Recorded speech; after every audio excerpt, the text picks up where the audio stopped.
Hi everybody, new Heather here, joining you today with tips, tricks, tools, and tactics for how to blow up your pretty on the outside life. The first thing you have to do is you have to recognize that you deserve more and you need to get out. And the second thing you have to do is you have to understand that if you're with a down low abuser who wants you bound by silence, that the moment that you blow the lid off, you are public enemy and private enemy number one, and they will stop at nothing to destroy you. If the person you are with is on the spectrum of being a covert narc or sociopathy or psychopathy, those sorts of things which are quote unquote hidden defects and they walk among us, what it actually means is that you could be really in deep doo-doo and you don't actually even know it because you've been so used to operating in it that you're used to it. And just like a special op, you have to train and you have to be ready, because when you go into this and when you blow the lid off, they are coming for you because you have outed them, and their mask might slip with you in private and then you know it, but the thing is they're invested in keeping their mask on in public. So what that means is it gets worse before it gets better. And what does that mean? In my case, it meant I had to plan to leave. I had to have what's called a safety plan, and I worked before I left to get myself stronger, to be physically fit, to be mentally fit, to be mentally prepared, and to understand that at no time, most likely, was I gonna be safe. And what did that mean? It meant I had to understand that my safety, the kids' safety, the pets' safety mattered so much that I had to get the pets out. How did I do that? I decided to board them in 2 different locations under not their names and not my name. And if that sounds kind of paranoid, it's because you actually have to be paranoid, and you don't want anything to happen to your pets if you leave. And chances are, if you're with a what I call the Kim Jong in your head and the Kim Jong in your kitchen, if you're with that person, they could use the pets as leverage to make you come back. Or they could say, oh my gosh, Lucky got out and it looks like he either ran away or got eaten by a coyote.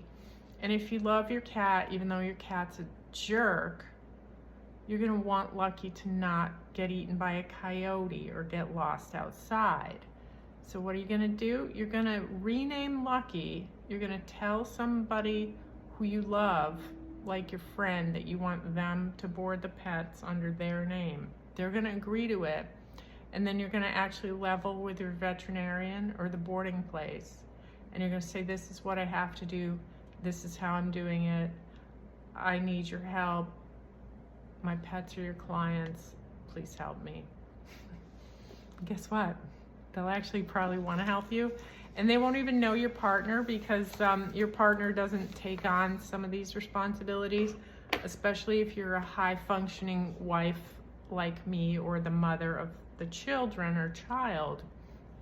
You're used to carrying a load, you're used to doing everything, and you've done it for so long that it's automatic to you. So you make that your superpower because you have the relationship with the vet. You can go in and talk to the people that board pets. You can tell them, I am leaving a marriage.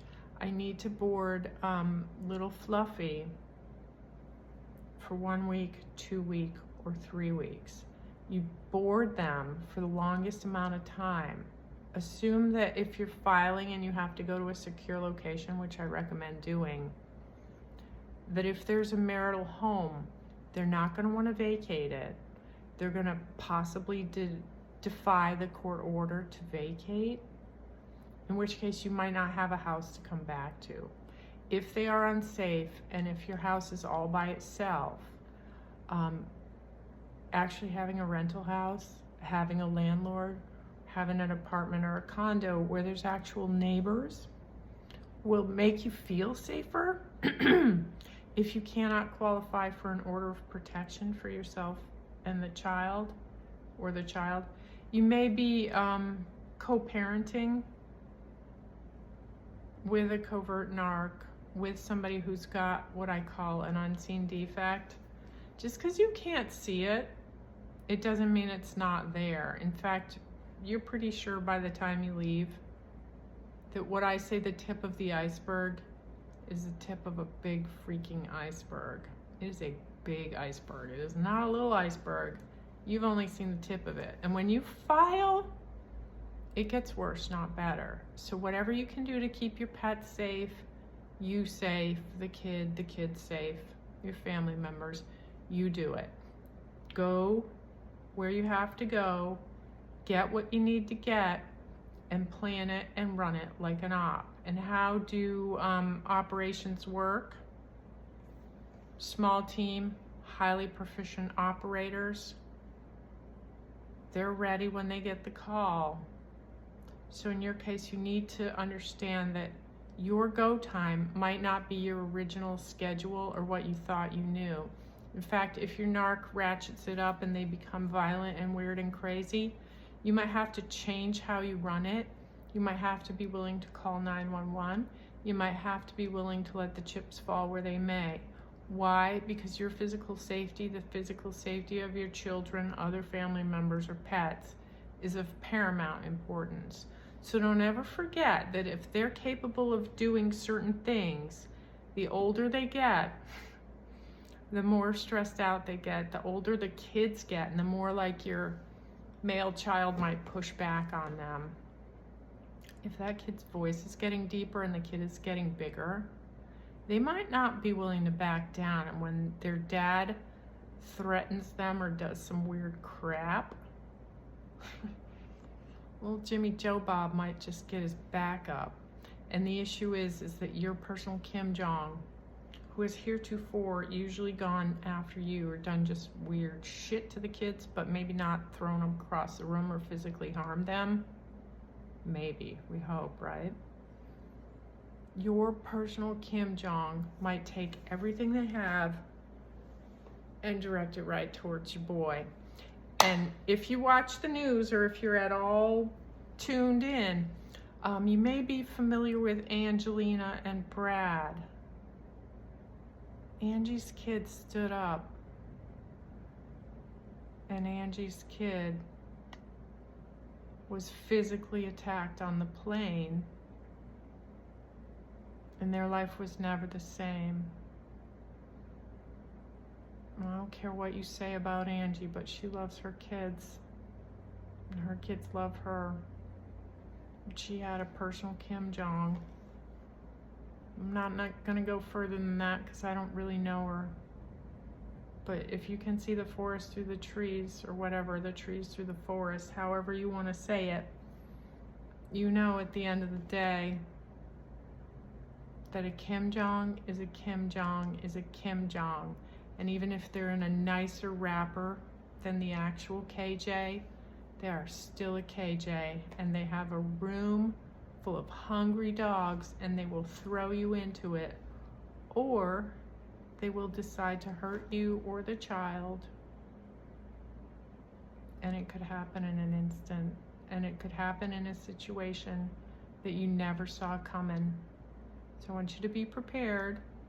I suggest you have a track phone. I suggest you have a list of people that you can call that's actually written on paper, that you keep in your wallet, on your person, in your car, in a book, in a CD case or a DVD thing. If you have a CD player in your car still, weird CDs, like I used the Happy Feet 2 soundtrack. I stored cash in there, and I had a list written actually inside the music sleeve in the box, and I had all my friends' names and their phone numbers, and I had data, and it wasn't in my main phone because I realized that when I was gonna leave, I didn't know if my phone was safe. I didn't know if he had tracking on it, so I left my phone behind. I had a track phone, and then I bought another track phone, and I dedicated the second track phone just to calls between my personal Kim Jong, who I also called my now husband. And what I did was I made sure that I had a record of calls, and I made sure that that phone that was used for communication with the child, there were texts showing when we set up to have a call, and I could prove with visuals that I in fact did not kidnap the kid, that I set up calls, and that I could not be accused of kidnapping. And that's one of the things you're going to have to think about. So if you do decide you have to execute on a safety plan, taking your kids across state lines can be seen as kidnapping in a court of law. So when you make your plan, you're going to need help, you're going to need to think it through, and you need to understand that if you do cross state lines, for example, you better know what the rules are and what the law is, because anything that they want to throw at you, they will throw things at you never thought they would throw at you. You will be accused of manipulation. You will be accused of all the things that they've done. And because they are subtle, because they are adept at crafting a story, they do what I call sowing seeds of doubt. They do it among your friends. They do it among people out in the community. They establish credibility. And then they exploit all their dark and nasty tactics to make you look full crackers, to make it look like you're the abuser, you're the manipulator, that you manipulated the child, that you're this, that you're that, and it's still the you, but now they have court behind them. They have their team, their legal representation, and their lawyer is paid to believe them, and their lawyer is coming for you in court. So you have to understand the totality of what you do. If you are in a situation where you have assets, you have cars are assets, you have a house, a business, shared stuff. When you out this person, they actually want to take it all and they want to keep it all, and they feel justified in doing that. So your job is to know that you do have to run it like an op, and you have to know that no matter what, you couldn't have changed it. You tried. And if you have unhealthy coping habits, you need to get yourself very healthy. If you don't have people to talk to, you got to get somebody that can help you. You need trained help. So I suggest you look on the internet. I suggest you study. I suggest you become well versed. I've brought this up over and over and over again. You need a P.O. box. You need a checking account in only your name at a bank that you don't bank at with your personal Kim Jong. The branch you use is going to be in the other town where nobody knows you. It needs to be a bank that you don't know anybody that works there, for example. And in small towns or rural areas, this becomes dicey because where I come from, we go to one town to do one thing, we go to another town to do another thing. And if you grew up in a certain area and it's small, people know you or you look just like your sister. So you just have to really play it the way you think you need to play it. Make sure you have that bank account. Make sure you understand what is right and what is wrong, as in the law. So before you file, you clear out 1/2 down to the penny of one checking account, or whatever you have to do. If you have access to capital, you take 1/2, but you don't take more. Because if you do take more, it's going to be used against you. It will be used against you anyway, but just make sure that you are following as many rules as you can follow, so that when your personal Kim Jong violates the order on joint funds, the restraining order, that it can be used to show a pattern. And if your Kim Jong is slick, but they feel entitled to the money, chances are they're going to do an end zone run on the finances. So the more money you have before you leave is money that's going to keep you able to buy stuff and be okay. And you need to arrange to have access to capital, because you might not be able to go back to your house. And that's a real ball of wax, because when suddenly you have nothing, you have no furniture, no bed, no place to live, no place to go, your kid is possibly school age. I timed leaving so that I would be out during summer vacation and then getting him back into school when we were in proceedings so that he would have something normal. What I didn't anticipate was that my personal Kim Jong would not follow orders to vacate. And not only would he not follow them, but that because I co-owned the house with him and because I did not have an order of protection for myself or the child, it would not actually be legal for me necessarily to change the locks. It's all crazy making. But what you have to do is work around it, and you have to understand that the more you plan ahead, the more you've planned ahead and the better prepared you are for when things go south. So I want you to look at your pretty on the outside life, or if you have a friend with a pretty on the outside life, I want you to think about what your ultimate goal is. It's to live your best life as you, to be happy, to be safe. If you have kids, for them to be happy and safe. And for them and you to know that everything about you is fine, and that the Kim Jong is always going to find fault with you, but it's really not you. It's the hidden defect in them that makes them think that they have to run you down or put you down in a hole. So sometimes you have to stay down, like you stay on the mat so you don't get back up. Just like in boxing, it's like, are you going to get your bell rung, or are you going to just know that you have to tap out? So you have to be smarter than them. And one of the ways you get smarter is you understand exactly what you're dealing with. And your legal team, your mental health help, I suggest that you hire the best legal representation you can hire around what's called high conflict divorce, and that you have a litigator. You can't have a bongo playing kumbaya, singing Birkenstock, wearing cool glasses, wearing let's all join hands and sit in the circle type, because the narc can't mediate.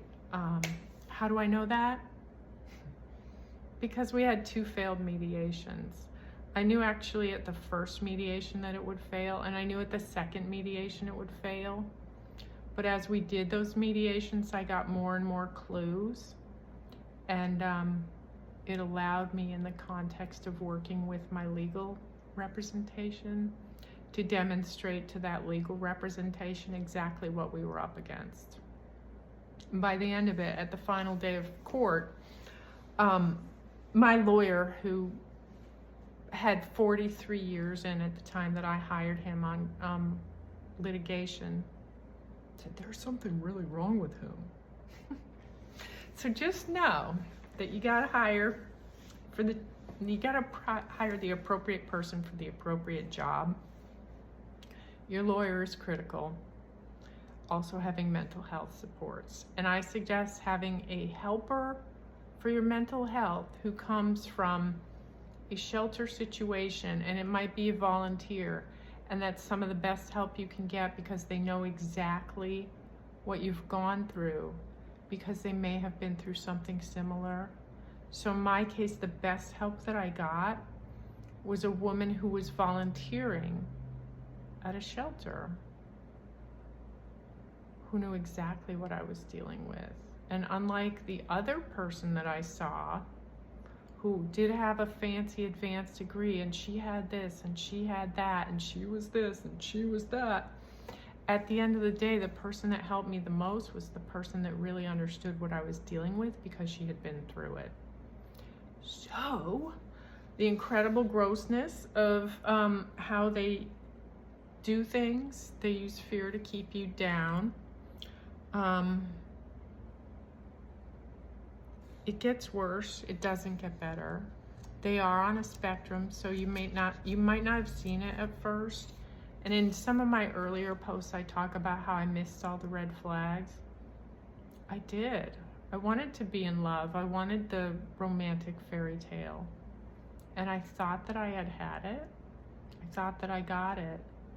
But as I said in another post, read Women Who Run with the Wolves, or find a book about fables and stories and lore about how things really are, and how storytelling can actually bring you back into what your story is. And for me, it was the story of the handless maiden. It meant a lot to me. It helped me a lot, and it let me see exactly who and what I was dealing with.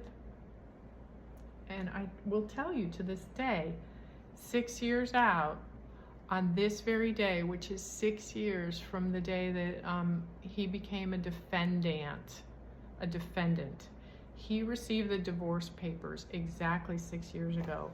Today, I had to actually text that person and say, yeah, so our kid's supposed to come to you tonight, but I understand that you're in a different state. I don't know exactly where you are, what state you're in, how long you're gonna be there.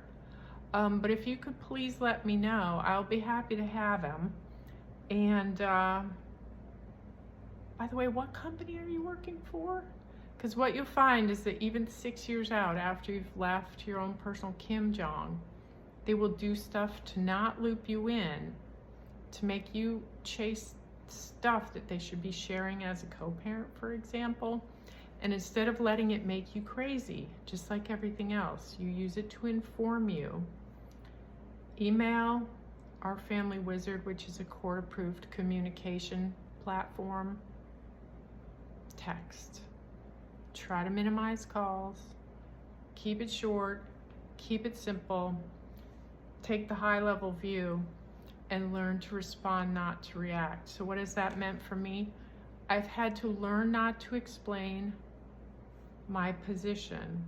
I've had to use really short sentences. And instead of making it into a brouhaha, I just say, well, evidently you're in another state, and evidently our child is supposed to come to you tonight to stay with you because it's Wednesday night, but you're not there. So could you please tell me when you're returning? Where are you, by the way?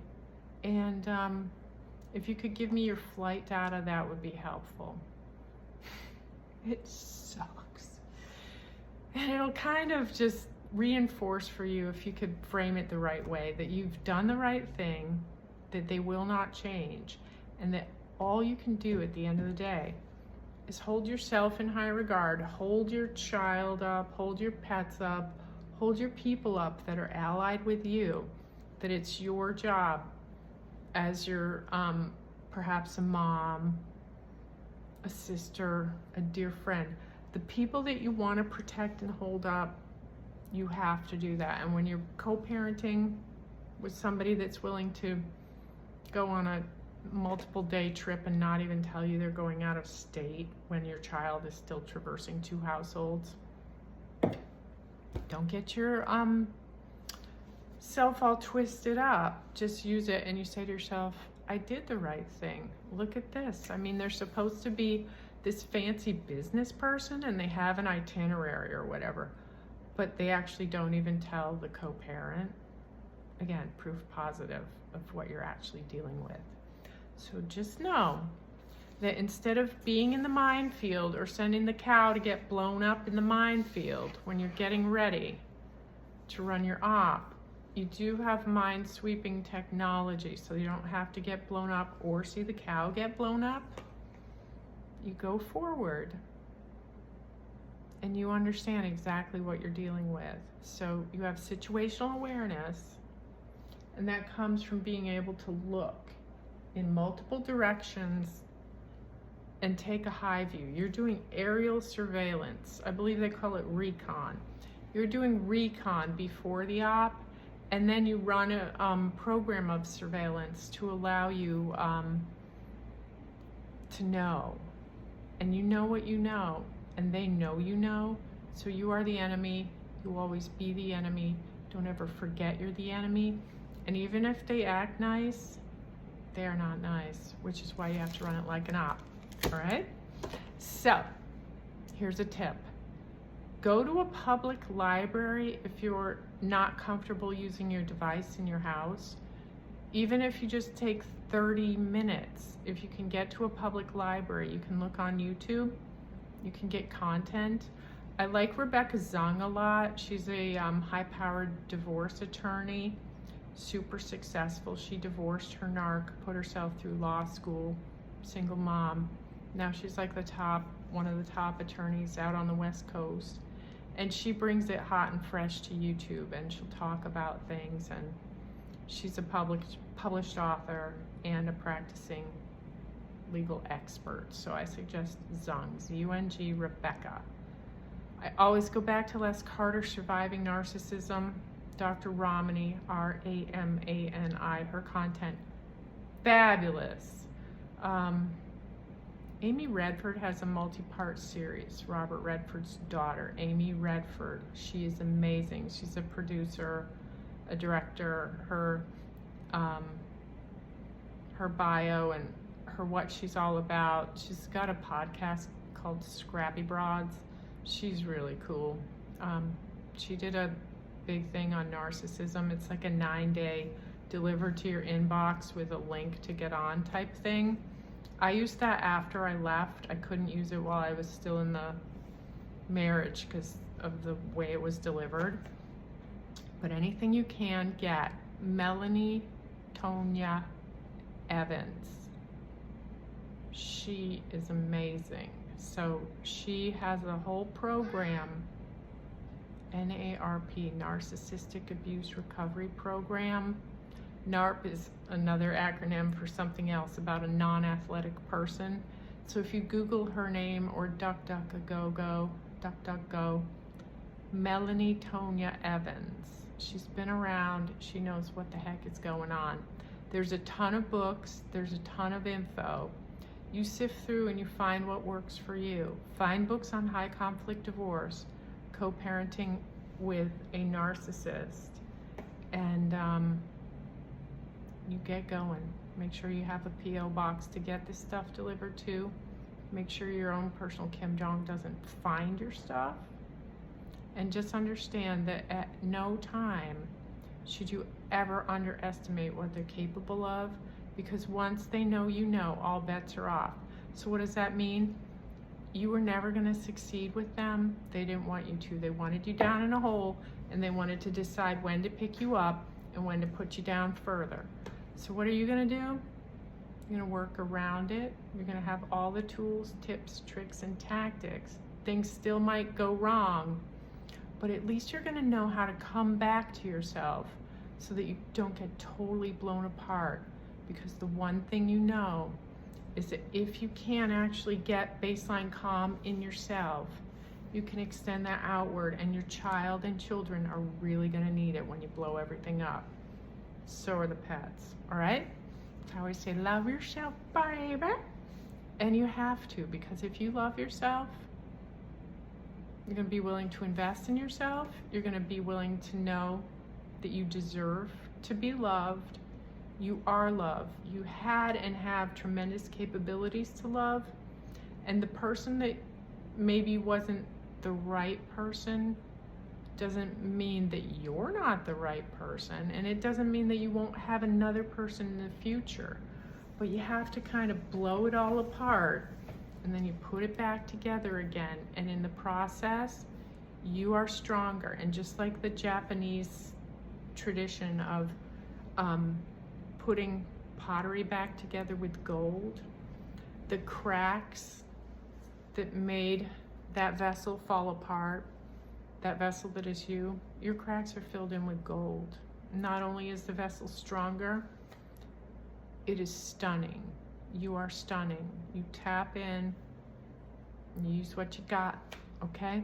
All right, if you like my content, do all the stuff they say. Please like, please share, please subscribe. If you do have a friend who their partner appears to be super lovey-dovey, but maybe your partner's not talking, or they're not calling you as much your friend, and then their partner is like super lovey-dovey in public, and you're just like, oh, puke. Or else you're like, oh my God, they have such a great thing. Actually, it might be an overcompensatory behavior that he's doing for public adulation. All right, so study up on that. Talk to you later. Bye.